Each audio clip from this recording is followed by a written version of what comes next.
शरणागत दीनार्थ परित्राण परायणे सर्वस्यार्थी हरे देवी नारायणी नमोस्तुते। नमो नमः।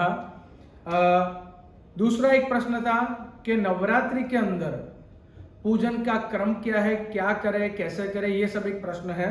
तो दुर्गा सप्तशती के 12वें अध्याय में, द्वादश अध्याय में श्लोक नंबर 12 और 13 के अंदर आता है, शरद काले महापूजा क्रियते याच वार्षिकी तस्याम ममेतन माहात्म्यम श्रुत्वा भक्ति समन्वितः। फिर आता है 13वां श्लोक है, सर्वा बाधा विनिर्मुक्तो धन धान्य सुतान्वितः मनुष्यो मत प्रसादेन भविष्यति न संशयः। माने शरद काले महापूजा, ये शरद का काल है, शरद ऋतु का काल है। क्रियते याच वार्षिकी, माने जो शरद काल में मेरी पूजा करेगा उसको प्रति पूरे साल के लिए एनर्जी, शक्ति मिल जाएगी। तस्याम ममेतन महात्म्यम श्रुत्वा भक्ति समन्वितः, या तो कोई मेरा पाठ सुनेगा या मेरा पाठ करेगा, उसको भी यहाँ अब उससे क्या मिलेगा, क्या प्राप्ति होगी, सर्वा बाधा विनिर्मुक्तो, सब बाधा से मुक्त हो जाएंगे। धन धान्य सुतान्वितः, धन और धान्य की प्राप्ति होगी। और सुतान्वितः माने संतान की प्राप्ति होना, पुत्र की प्राप्ति भी नहीं होती, उसको भी होती है। मनुष्यो मत प्रसादेन, माने मेरे प्रसाद से मनुष्य भविष्यति न संशय, मेरे प्रसाद से मनुष्य को ये सब चीजें प्राप्त होगी, उसमें कोई संशय नहीं है। ये मार्कंडेय पुराण में लिखा हुआ है, देवी भागवत में भी लिखा हुआ है ना। और ये दुर्गा सप्तशती के अंदर 12वें अध्याय में 12वें और 13वें नंबर का श्लोक है। दूसरी एक चीज है कि हम लोगों को वहां पे पाठ करने चाहिए। सबसे पहले नवार्ण मंत्र का जप करना चाहिए, ओम ऐं ह्रीं क्लीं चामुंडायै विच्चे। अगर आप ब्राह्मण नहीं है तो आप ह्रीं का उच्चारण कीजिए ओम की जगह, और पूरे 9 दिन उसके जप कीजिए। दूसरा, आप देवी कवच के पाठ कर सकते हैं, सिद्ध कुंजिका स्तोत्र के पाठ कर सकते हैं, या देवी जी का कोई भी स्तोत्र हो उसका पाठ कर सकते हैं। और दुर्गा सप्तशती के पाठ ब्राह्मणों से करवाना बहुत अच्छा है, या तो आप खुद भी करें अगर आपको आता है तो, नहीं आता तो ब्राह्मणों से सीख के करें।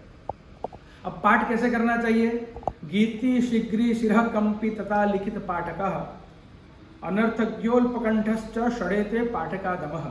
माने राग पूर्वक बहुत जोर जोर से नहीं गाना चाहिए, जल्दबाजी नहीं करना चाहिए कि फटाफट खत्म हो जाए।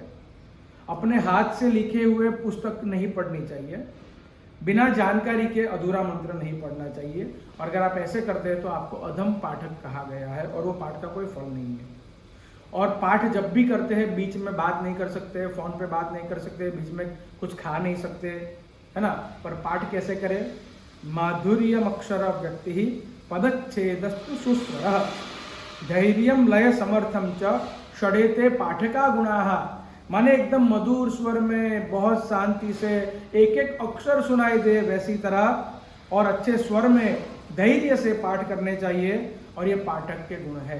तो ये चीज़ें आप ध्यान रखिए, और नवरात्रि में हो सके उतने देवी जी की आराधना कीजिए। और एक चीज़ मैं आपको बताने जा रहा हूँ, दुर्गा सप्तशती के अंदर, मार्कंडेय पुराण में दुर्गा सप्तशती है, उसके अंदर बहुत सिद्ध मंत्र दिए हैं जिसके संपुटित पाठ भी किया जाता है, या उसके केवल जाप करने से भी आपको बहुत सारे फल मिलते हैं। जैसे कल्याण के लिए है, विश्व के कल्याण के लिए, विश्व के अशुभ के लिए, या भय विनाश के लिए, रक्षा के लिए, विश्व की रक्षा के लिए, आपके खुद के परिवार की रक्षा के लिए, अभ्युदय के लिए, विपत्ति नाश के लिए, पाप ताप निवारण के लिए, रोग नाश के लिए, आरोग्य और सौभाग्य की प्राप्ति करने के लिए, है ना, पत्नी प्राप्ति के लिए, सुलक्षणा पत्नी प्राप्ति के लिए उपाय बताया है, बाधा शांति के लिए, कोई भी बाधा आ रही हो उसके लिए, समस्त विद्या प्राप्ति के लिए, मंगल की प्राप्ति के लिए, स्वप्न में सिद्धि असिद्धि जानने के भी बताए हैं।